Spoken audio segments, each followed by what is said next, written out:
Okay, hello everyone.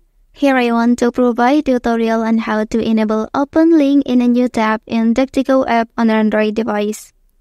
Well, knowing how to enable the option to open links in a new tab in this application can improve your browsing experience by allowing you to keep your current page open while navigating to the other links. This feature enhances multitasking and makes it easier to explore multiple websites without losing your place. So let's go to the tutorial. Okay, first thing first, open DuckDuckGo application.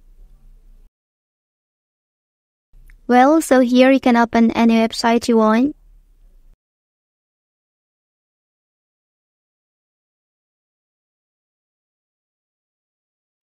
Okay, after that, click the icon here. So now the way to enable this feature, simply turn on this toggle. Okay, so now, once you open your website, you will automatically open a new tab.